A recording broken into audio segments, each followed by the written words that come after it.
You know, this is the biggest piece of garbage I've ever read. It is. It's by Freedom Watch, freedomwatchusa.org. Mueller, and the headline reads, Mueller's push to impeach Trump countered with Corsi lawsuit and our citizens' grand juries. Special counsel comments Democratic leftist push to remove president. And then it go and it's just a bunch of garbage about how they filed a lawsuit countering Mueller and they're gonna try and get him indicted and this and that because apparently William Bard is saying that the president cannot possibly be impeached for activities he says criminal activities he's done while being president of the United States.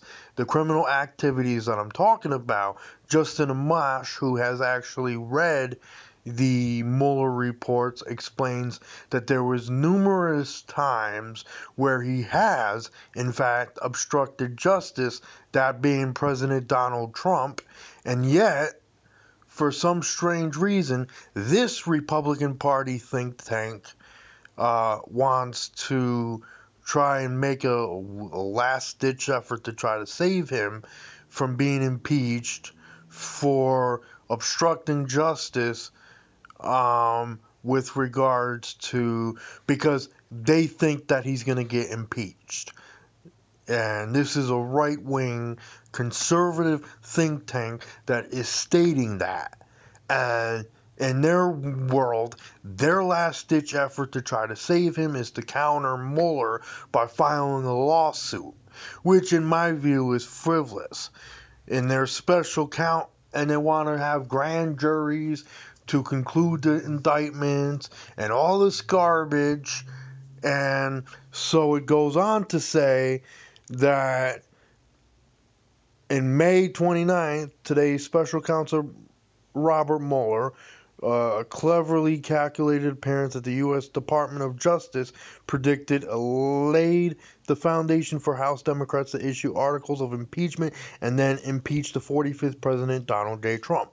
Right? So that's what it starts out saying, and then goes on to say, in incredibly slim performance, Mueller, obviously with the complicity of his equal corrupt leftist pro-Clinton Obama prosecutorial staff, grounded the Democrats to impeach Trump by strongly suggesting that the reason the president was not indicted for obstruction of justice was due to the Department of Justice's, and this is what our policy that a sitting president should not be indicted while in office. So, in other words, the president can sit there and do whatever he wants, when he wants, how he wants, and when he's being investigated, he can't be indicted because he's the commander in chief. He gets to sit there and be dictator to the whole country and get us into all these wars and, make all these sidestep Congress and make all these decisions behind their backs and behind the American people's backs, but we're supposed to kiss his knee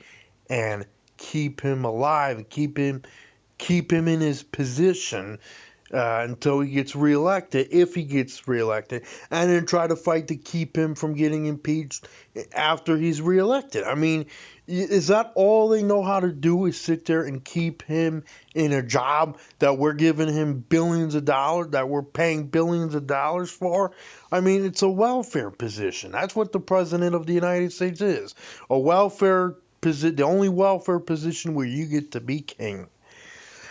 And of course, never mind the fact that he's taking us to all these wars and increased the deficit and banned certain people from certain countries from coming in and all this other garbage and has crapped all over our civil liberties. We're supposed to keep him in a job because that's our jobs as slaves to the government. That's pathetic. And of course, now they want to go after Mueller for laying the groundwork for what they call a Democratic attempt to impeach Trump, which they make no mention of Justin Amash, arguing that the president should be impeached for obstructing justice. And look, if this was anybody else, they would say, oh yeah, let's prosecute him to the fullest extent of the law for obstructing justice, and let's throw him in jail or prison. But because this is the President of the United States, we'll just give him a pass, and especially because he's a Republican. So I would urge the Libertarian Party to file a lawsuit against this organization if at all possible.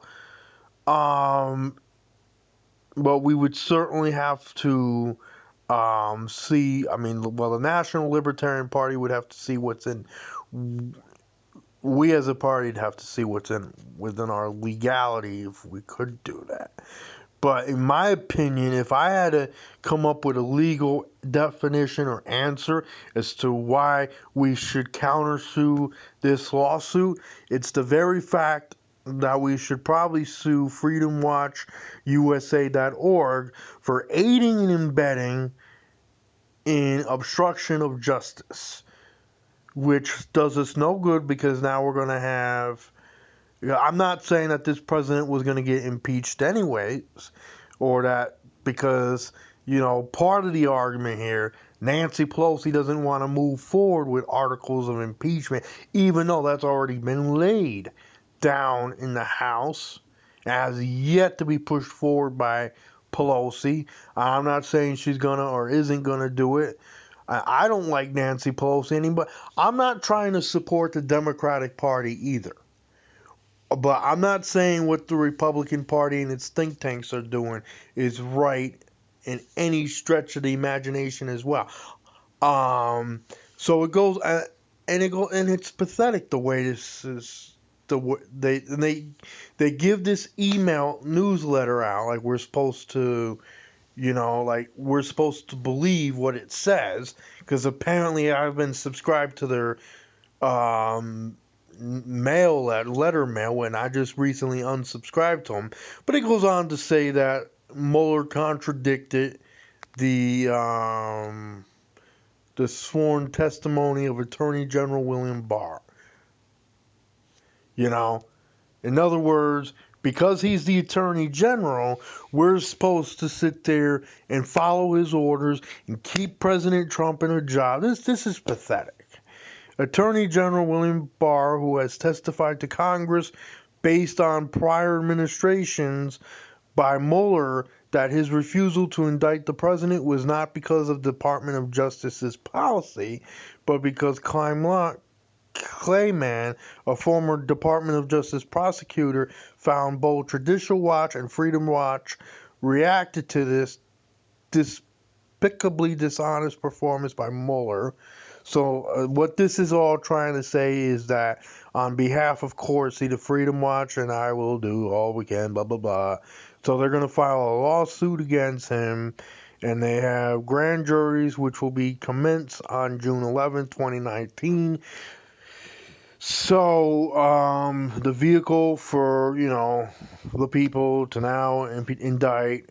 And you notice how they always say, we the people, when it's conservatives that they're talking about. They're not necessarily referring to we libertarians or them, the liberals over there, or anybody else. It's strictly we the conservatives. We the conservatives of the United Republican Party States of America want to keep this president alive so we can have a dictator that opposes force on others and can do whatever he wants and all this other kind of garbage, because that's what it's coming down to. And this is just mind blowing that they would try to pick a fight with Mueller, and what they're doing is they're aiding and abetting in criminal activity, okay? The fact that the President of the United States has obstructed justice and refused to cooperate in the investigations that Mueller has been investigating before releasing it to Attorney General William Barr, right? The fact that he's tried to cover this garbage up, it means whether you believe he concluded with Russia to get in, which is an entirely different argument altogether, or not, the fact that he's obstructed the investigation and justice on more than one occasion and then is getting away with it, and the fact that these think tanks like Freedom Watch USA and Judicial Watch and all these conservative special interest groups are trying to keep him in a job and defend him from tooth to nail, it just goes to show you how corroded, how corrupt the Republican Party and its think tanks is. I wouldn't be surprised if Jerome Corsi at some point got a lawsuit filed on him for this. So again, Michael, yeah, this is pathetic. So Michael J.